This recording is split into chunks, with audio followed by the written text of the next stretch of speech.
Halo.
Praktis ya nama apa pada kita.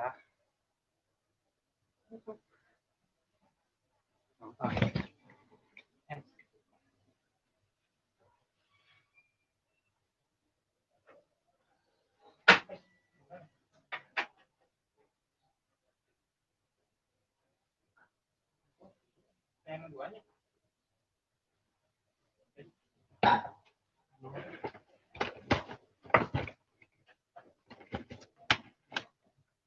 Tapi jauh-jauh. Iya. Iya.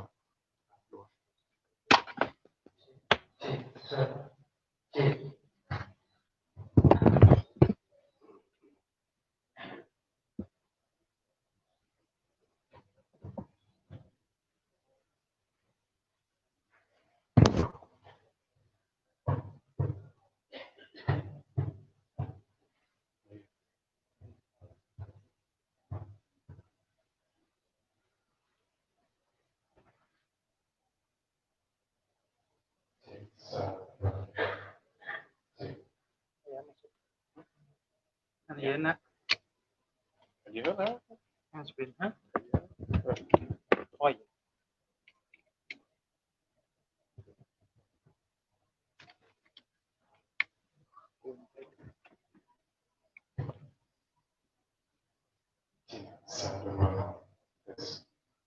Audio C 1 2 C tes 1 C C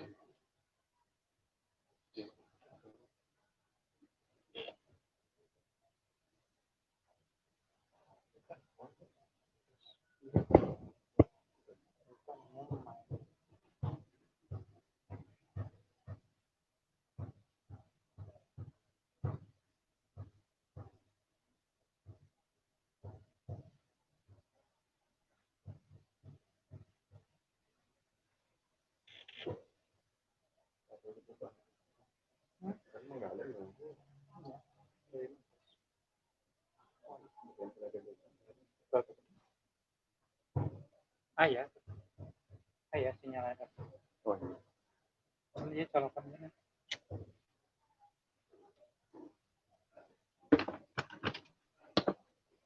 Nah, sinyal kalah colokan ya nah. Itu iya. Iya. Mau nyuci.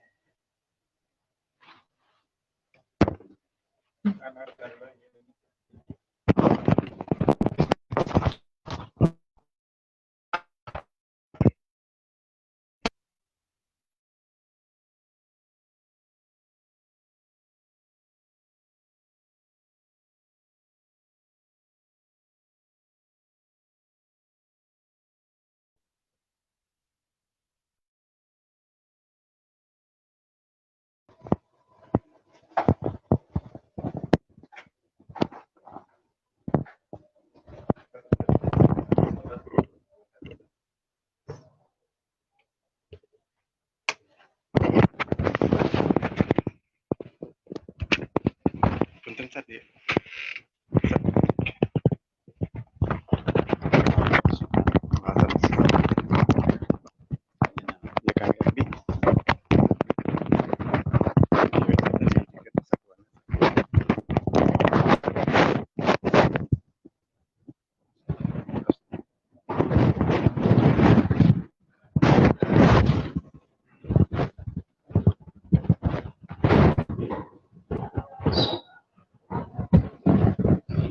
السلام عليكم ورحمة الله وبركاته.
إن الحمد لله نحمده ونستعينه ونستغفره ونعوذ بالله من شرور أنفسنا وسيئات أعمالنا. من يهده الله فلا مضل له ومن يضلل فلا هادي له، وأشهد أن لا إله إلا الله وحده لا شريك له، وأشهد أن محمدا عبده ورسوله يا أيها الذين آمنوا اتقوا الله حق تقاته ولا تموتن إلا وأنتم مسلمون يا أيها الناس اتقوا ربكم الذي خلقكم من نفس واحدة وخلق منها زوجها وبث منهما رجالا كثيرا ونساء واتقوا الله الذي تساءلون به والأرحام إن الله كان عليكم رقيبا يا أيها الذين آمنوا اتقوا الله وقولوا قولا سديدا يصلح لكم أعمالكم ويغفر لكم ذنوبكم ومن يطع الله ورسوله فقد فاز فوزا عظيما أما بعد فإن أصدق الحديث كتاب الله وخير الهدي هدي محمد صلى الله عليه وآله وسلم وشر الأمور محدثاتها وكل محدثة بدعة وكل بدعة ضلالة وكل ضلالة في النار. قال الله تعالى في كتابه الكريم أعوذ بالله السميع العليم من الشيطان الرجيم قل إن صلاتي ونسكي ومحياي ومماتي لله رب العالمين لا شريك له. Hadirin sidang Jumat yang Allah muliakan, 2 hari lagi kita masuki satu hari yang agung, teragung di dalam hari-hari di dalam setahun, yaitu Idul Adha. Seluruh kaum muslimin di seluruh dunia atau mayoritas mereka melakukan satu ibadah yang sangat agung, yaitu mentauhidkan Allah Azza wa Jalla dalam bentuk menyembelih hanya karena Dia, hanya karena Allah Subhanahu wa Ta'ala. Sehingga di dalam penyembelihan yang kita sebut dengan kurban terkandung nilai tauhid, mengesahkan Allah di dalam hal menyembelih. Saking agungnya ini ibadah menyembelih, sampai-sampai Allah Azza wa Jalla menyandingkan menyembelih ini dengan sholat yang hanya boleh ditujukan kepada Allah Azza wa Jalla. Allah berfirman, "Qul inna sholati wa nusuki wa mahyaya wa mamati lillahi rabbil alamin la syarika." Kata Allah, katakan oleh sesungguhnya sholatku, wa nusuki dan sesembelihanku, hidup dan matiku hanya untuk Allah Rabbul Alamin, la syarikalah, tidak ada sekutu baginya dalam hal ini. Sholat hanya untuk Allah, menyembelih juga hanya untuk Allah, hidup dan mati kita juga untuk Allah. Ditauhidkan Allah oleh manusia di dalam keempat perkara tadi, dalam hal sholat, menyembelih, hidup dan mati, semuanya hanya karena Allah Subhanahu wa Ta'ala. Oleh karena itulah, maka dalam surah Al-Kautsar Allah perintahkan untuk melakukan 2 hal ini secara bergandengan. Fasholli lirabbika wanhar. Sholatlah kamu. Untuk siapa? Lirabbika, untuk Rabb, untuk Allah. Wanhar, dan menyembelih juga hanya untuk Allah. Karena itulah, karena di dalam menyembelih terkandung nilai tauhid. Ketika seseorang menyembelih atau berkurban dengan apapun untuk selain Allah, maka dia telah melakukan perbuatan syirik dan diancam dengan ancaman neraka. Sebagaimana sebuah kisah yang diriwayatkan dari Tariq bin Syihab, hadis sahih riwayat Imam Ahmad. Berkata Rasul alaihi salatu wassalam, "Dakhala al-jannata rajulun fi dzubab wa dakhala an-nara rajulun fi dzubab." Ada orang yang masuk surga karena seekor lalat. Dan juga ada orang yang masuk neraka karena seekor lalat. Kalau para sahabat bertanya, "Kaifa dzalika ya Rasulullah?" Bagaimana hal itu bisa terjadi wahai Rasulullah? Hanya karena seekor lalat orang bisa ke surga atau ke neraka? Dijawab oleh Rasul sallallahu alaihi wasallam, "Marra rajulan ala qaumin lahu sanamun." Ada dua orang yang melewati suatu kaum. Kaum ini punya berhala. La yajuzuhu ahadun hatta yuqarrib lahu syai'a.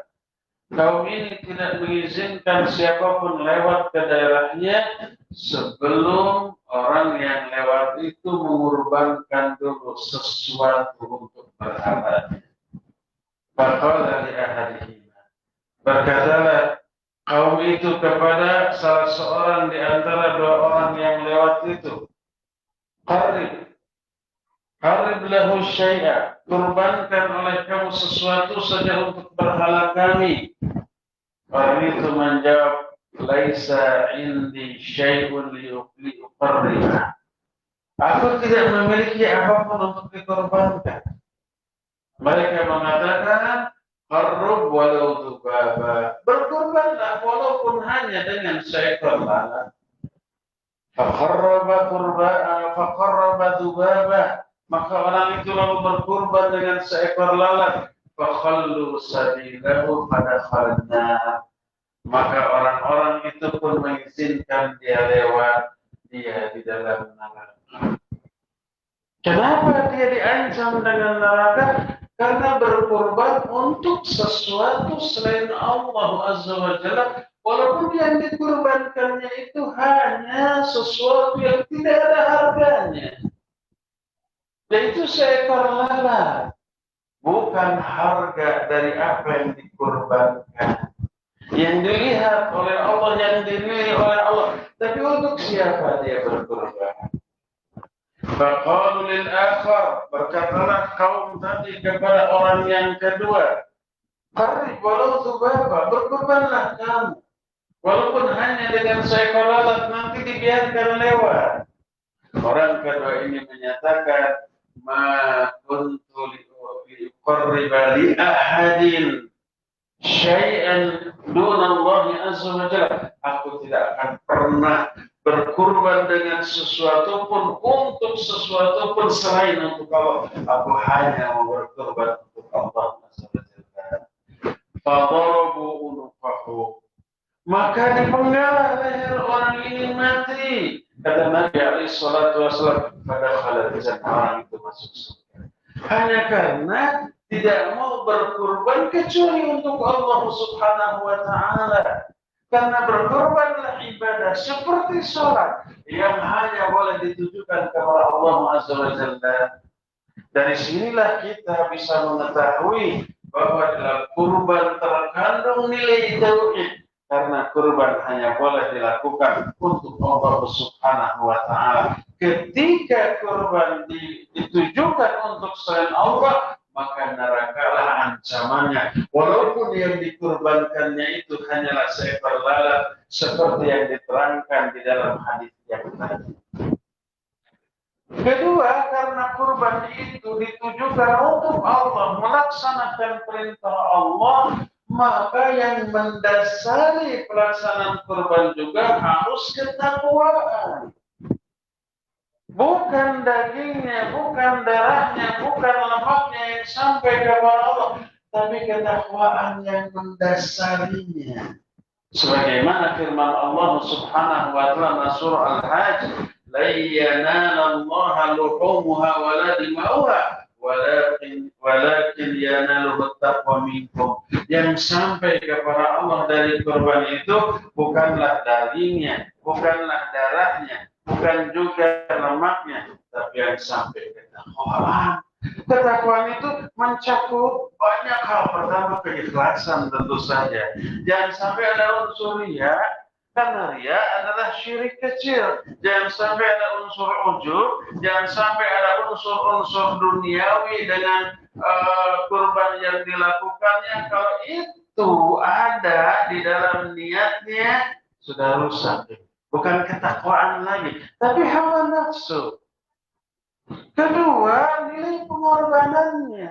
Karena ini yang memerintahkan Allah dilaksanakan. Untuk melaksanakan perintah Allah harus maksimal, harus yang terbaik, harus yang paling berharga di dalam kehidupan kita. Maka itu yang mendasari ketakwaan. Kalau itu yang dia lakukan yang paling besar, yang paling maksimal, Allah ridha dan Allah terima. Tapi kalau umpamanya hanya asal-asalan, apalagi ada perasaan saya dengan uang, kita sudah capek mengumpulkan uang, meras keringat, banting tulang, berupaya keras memperoleh harta, setelah harta diperoleh dikorbankan untuk kepentingan banyak orang.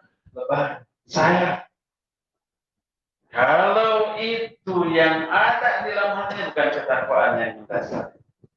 Kalau ketakwaan ini untuk Allah sebesar apapun yang dituntut oleh Allah Azza wa Jalla dan dia mampu, pasti dia lakukan. Contoh pengorbanan Nabiullah Ibrahim alaihissalatu wassalam, puluhan tahun berumah tangga sampai tua nggak punya anak. Ketika masa tua dikarunia anak, kebayang cintanya sangat, sayangnya kepada anaknya, bahagianya, senangnya. Setelah anaknya menjelang dewasa disuruh disembelih. Siapa yang nyuruh? Allah Azza wa Jalla. Tapi karena Allah yang nyuruh dilaksanakan. Luar biasa pengorbanan bapak dengan anak ini. Kita tidak disuruh menyembelih anak kita, tidak. Tapi disuruh mengeluarkan hanya sebagian kecil dari harta yang kita miliki. Harus yang terbaik, harus yang terbesar untuk melaksanakan perintah Allah Azza wa Jalla. Ketika ada rasa sayang terhadap harta, lebar, akhirnya memilih yang paling minim, padahal dia bisa memberikan atau membelikan kambing yang lebih mahal, maka bukan ketakwaan lagi yang mendasari. Bisa ditolak. Sebagaimana kisah dua anak Adam yang Allah Azza wa Jalla terangkan dalam surah Al-Ma'idah. Watslu alaihim naba'a abnai Adam bil haqq idh qarraba qurbanan fatuqabbala min ahadihima wa lam yataqabbal min al-akhar qala la aqtulannaka qala innama yataqabbalu Allahu minal muttaqin. Bacakan kepada mereka, hai Muhammad, kisah dua anak Adam ketika dua-duanya disuruh berkurban oleh Allah. Yang satu karena yang melandasi amalannya ini ketakwaan kepada Allah, memilih kambing yang paling bagus, paling besar, paling berharga. Karena apa? Karena dia tahu ini untuk Allah. Allah yang nyuruh. Yang kedua, ada rasa sayang terhadap kambing-kambingnya yang banyak. Dia pilih yang paling kecil.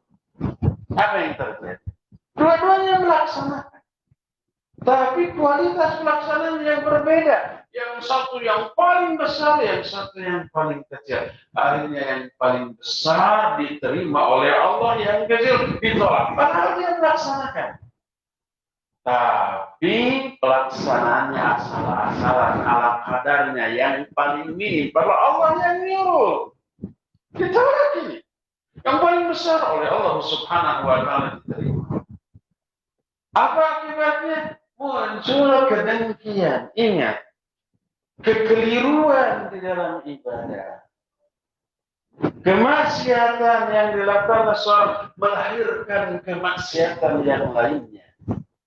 Muncul perasaan iri, dengki, benci kepada saudaranya, padahal saudaranya dengki kepada saudaranya yang ibadahnya bagus dan diterima oleh Allah SWT. Muncul hawa nafsu, emosi, sampai dia mengancam, la aqtulannak, aku akan bunuh kamu. Kenapa kamu diterima, saya tidak? Maka saudaranya menjawab, innama yataqabbalu Allahu minal muttaqin. Hanyalah Allah akan menerima amalan dari orang yang bertakwa. Kalau ketakwaan yang mendasari amal pasti maksimal, pasti bagus. Tapi kalau bukan ketakwaan hanya asal, pasti ala kadarnya. Melaksanakan sih melaksanakan, tapi asal-asal akibatnya ditolak oleh Allah Subhanahu wa Ta'ala. Makanya para hadirin yang Allah muliakan, untuk berkurban melaksanakan perintah Allah, jangan sampai mengambil budget yang paling rendah. Nanya ke panitia, berapa harga kambing yang paling murah? Kata panitia 3 juta, ada yang 2 juta enggak. Sudah ditawar lagi, sudah nanya yang paling minim ditawar lagi. Ini untuk melaksanakan perintah Allah Azza wa Jalla. Tidakkah kita khawatir bernasib seperti anak Adam yang ditolak? Dia melaksanakan itu, tetapi yang paling ditolak oleh Allah Azza wa Jalla. Tidakkah kita takut seperti itu? Kita punya budget lebih dari itu, maka ambil budget maksimal. Tanya ke panitia berapa yang paling mahal. Kata panitia 6-7 juta. Cari yang 10 juta. Saya punya budget segitu. Ini untuk melaksanakan perintah Allah Azza wa Jalla yang menunjukkan tauhid kita, ketakwaan kita. Sejauh mana pengorbanan kita untuk melaksanakan perintah Allah Subhanahu wa Ta'ala bukan hanya dinilai untuk siapa daging kurban yang berasal dari harta saya ini. Untuk orang-orang yang tidak dikenal, kadang-kadang orang yang membenci kita dapat daging dari kita, nggak ada urusan. Kita bukan memperoleh, bukan mengharapkan balasan dari mereka, tapi balasan dari Allah. Kita bukan untuk memenuhi keinginan mereka, memenuhi perintah Allah Subhanahu wa Ta'ala. Allah yang membalaskan, bukan sesama manusia. Dari sinilah kita mengetahui bahwa di dalam kurban terkandung nilai tauhid, terkandung nilai ketakwaan, dan tauhid dan ketakwaannya bisa dilihat dari kambing yang kelak dia korbankan. Apakah dia mengambil budget yang maksimal yang dia miliki, atau karena masih ada rasa sayang terhadap harta, dia memilih yang paling minimal. Tidak melaksanakan takut dosa, melaksanakan yang terbesar lembar sama harta, akhirnya melaksanakan tapi ala kadarnya dengan mengambil budget yang sangat minimal. Maka akibatnya Allah akan tolak karena bukan ketakwaan yang melandasi dari kurban. Oleh karena itu jangan khawatirkan harta yang sudah kita korbankan, karena Allah Subhanahu wa Ta'ala pasti akan mengganti dengan jumlah yang jauh lebih besar dari apa yang kita korbankan untuk memenuhi perintah Allah Subhanahu wa Ta'ala. Barakallahu li wa lakum fil Qur'anil azim wa nafa'ni wa iyyakum bima fihi min ayati wa dzikril hakim wa taqabbalallahu minna minkum tilawatahu innahu huwas sami'ul.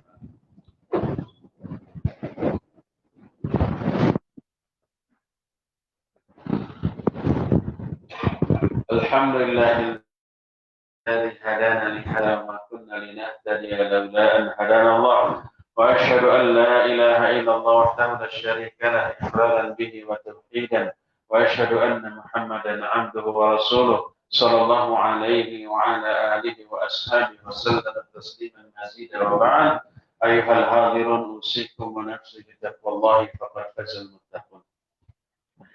Hadirin salat Jumat yang Allah muliakan, selain nilai-nilai tauhid dan ketakwaan, kurban juga mengandung ibadah sosial yang sangat dicintai oleh Allah Azza wa Jalla. Daging yang kita bagikan kepada mereka membahagiakan orang-orang fuqara dan masakin. Dan ini amalan yang paling dicintai oleh Allah. Kita memberi manfaat kepada banyak orang. Dan ini menjadikan kita menjadi manusia terbaik di sisi Allah. Berkata Rasul sallallahu alaihi wasallam, khairun nas anfa'uhum linnas. Sebaik-baik manusia adalah manusia yang memberi manfaat kepada manusia yang lain. Dalam hadis sahih dari Imam At-Tabrani, berkata Rasul sallallahu alaihi wasallam, kata beliau, ahabbul a'mali ila Allah anfa'uhum. amal yang paling dicintai oleh Allah Subhanahu wa taala adalah amal yang paling bermanfaat. Di dalam hadis yang lain berkata Rasul sallallahu alaihi wasallam, "Ahabbul a'mali ila Allah sururun tudkhiluhu ala qalbil muslim, au yaqdi anhu dainan, au tatradu anhu ju'an, au takshifu anhu kurbanan." Amal yang paling dicintai oleh Allah Subhanahu wa taala memasukkan kebahagiaan kepada hati orang lain. Atau kamu usir rasa lapar dari diri, atau kamu bayarkan hutang yang dimilikinya, atau kamu angkat kesulitan yang ada pada diri. Lihat, amal atau aksi sosial merupakan amal yang paling dicintai oleh Allah Azza wa Jalla. Ternyata amal sosial yang Allah cintai tersebut semuanya ada di dalam kurban yang kita lakukan. Kurban yang kita lakukan, kemudian kita bagi dagingnya, membuat fuqara dan masakin berbahagia, memasukkan kebahagiaan, membuat mereka bisa terlepas dari kelaparan, membuat mereka itu juga terlepas dari kesulitan. Oleh karena itu, kurban itu memiliki fungsi kepada Allah, kepada semua manusia. Hablum minallah, hablum minan nas. Kepada Allah yang mengandung unsur tauhid, ketakwaan, seperti yang dijelaskan tadi, kepada sesama manusia ada unsur sosial, ada infak, ada sedekah dalam bentuk daging. Berkata Nabi SAW, "Kulu waddakhir wa tasaddaqu." Makan oleh kalian sebagian dari daging ini, simpan sebagian dan sedekahkan sebagian lain. Ada unsur sedekah. Dan sedekah adalah amal sosial untuk membahagiakan sama manusia. Allah yang merintahkan, Allah pula yang akan membalasnya. Dengan demikian, saking agungnya ibadah yang terkandung dalam kurban, maka rugi apabila kita tidak menjadi bagian dari pelaksana Idul Kurban ini. Maka roboh saku kita. Keluarkan sebagian kecil dari harta kita untuk melaksanakan kurban.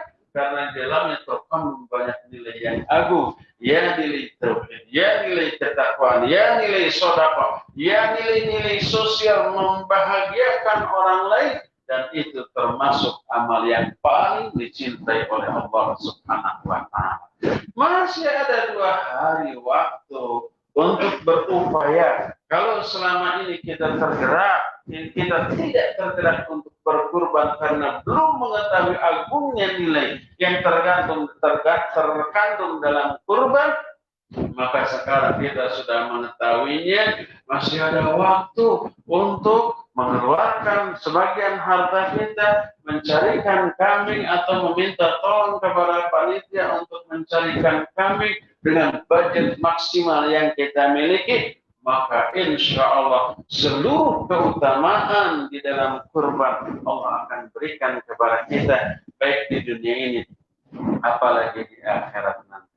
Semoga Allah Azza wa Jalla masukkan kita semuanya dalam kelompok orang-orang yang selalu mentauhidkan Allah, bertakwa kepada Allah, dan mengaplikasikan takwa ini dalam ibadah sehari-hari, sehingga kita menjadi orang yang paling bermanfaat bagi manusia yang lainnya, berbahagia di dunia, berbahagia di akhirat nanti. Innallaha malaikatahu yusholluna 'alan nabi ya ayyuhalladzina amanu shallu 'alaihi wa sallimu taslima. Allahumma shalli ala Muhammadin nabiyil ummi wa ala alihi wa sahbihi wasallim. Amin. Allahumma ighfir lil mu'minina wal mu'minat wal muslimina wal muslimat al ahya'i minhum wal amwat. Rabbana zalamna anfusana wa illam taghfir lana wa tarhamna lanakunanna minal khasirin. Rabbana zalamna anfusana zulman katsira wa la yaghfiru dhunuba illa ant. فاغفر لنا مغفرة من عندك وارحمنا إنك أنت الغفور الرحيم. ربنا هب لنا من أزواجنا وذرياتنا قرة أعين واجعلنا للمتقين إماما. ربنا أوزعنا أن نشكر نعمتك التي أنعمت علينا وعلى والدينا وأن نعمل صالحا ترضاه وأصلح لنا في ذريتنا إنا تبنا إليك وإنا من المسلمين. ربنا هب لنا من الصالحين ربنا هب لنا من لدنك ذرية طيبة إنك سميع الدعاء ربنا اجعلنا مقيم الصلاة ومن ذريتنا ربنا وتقبل دعاء. اللهم إنا نعوذ بك من غلبة الدين وغلبة العدو وشماتة الأعداء. اللهم إنا نعوذ بك من البراس والجنون والجذام وسيل الأسقام. اللهم إنا نعوذ بك من منكرات الأخلاق والأعمال والأهواء والأدواء. اللهم إنا نسألك فعل الخيرات وترك المنكرات وحب المساكين وأن تغفر لنا وترحمنا وإن أردت فتنة قوم فتوفنا غير مفتونين. ربنا لا تزغ قلوبنا بعد إذ هديتنا وهب لنا من لدنك رحمة إنك أنت الوهاب. ربنا آتنا في الدنيا حسنة وفي الآخرة حسنة وقنا عذاب النار. سبحان ربك رب العزة عما يصفون وسلام على المرسلين والحمد لله رب العالمين. آمين يا رب العالمين. أقول قولي هذا واستغفر الله لي ولكم وأقيم الصلاة. الله أكبر الله أكبر أشهد أن لا إله إلا الله أشهد أن محمدا رسول الله حي على الصلاة حي على الفلاح قد قامت الصلاة قد قامت الصلاة. الله أكبر الله أكبر لا إله إلا الله. استووا اعتدل الرسل akan dan ada yang kosong atau yang baik. Sawu sufakum baina asmita Allahu Akbar.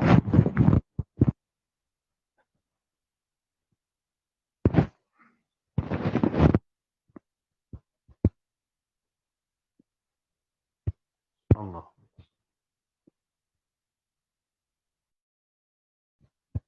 Bismillah. الحمد لله رب العالمين الرحمن الرحيم مالك يوم الدين إياك نعبد وإياك نستعين اهدنا الصراط المستقيم صراط الذين أنعمت عليهم ولا الضالين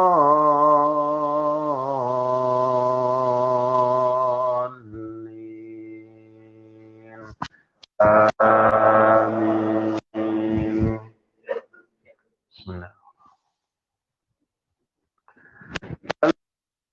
ما القارعة وما أدراك ما القارعة يوم يكون الناس كالفراش المبثوث وتكون الجبال كالعهن المنفوش فأما من ثقلت موازينه فهو في عيشة راضية وأما من خفت موازينه فأمه هاوية وما أدراك ما هي نار حامية. الله أكبر.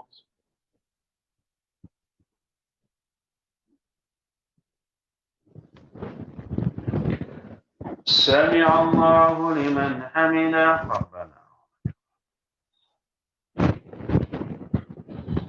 الله أكبر.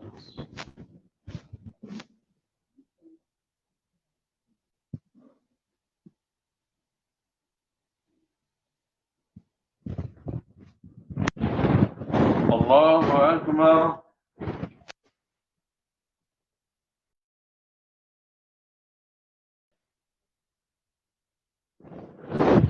الله أكبر.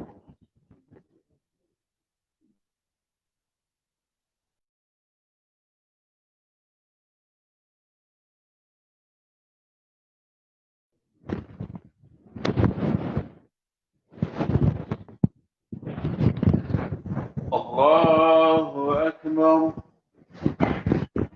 بسم الله.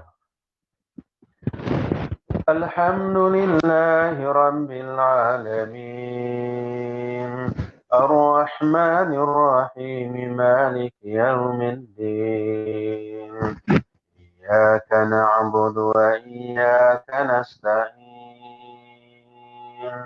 اهدنا الصراط المستقيم صراط الذين أنعمت عليهم غير المغضوب عليهم ولا الضالين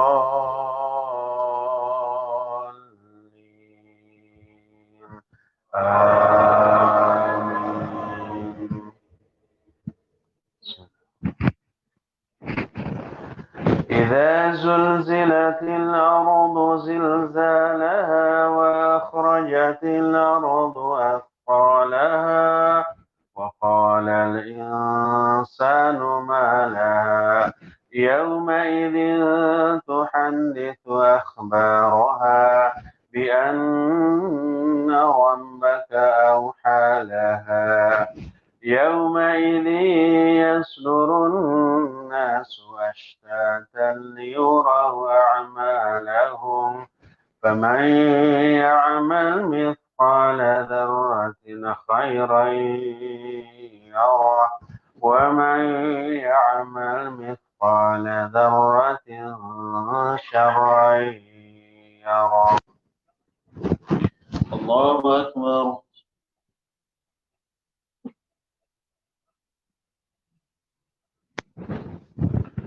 سمع الله لمن حمده ربنا. الله أكبر.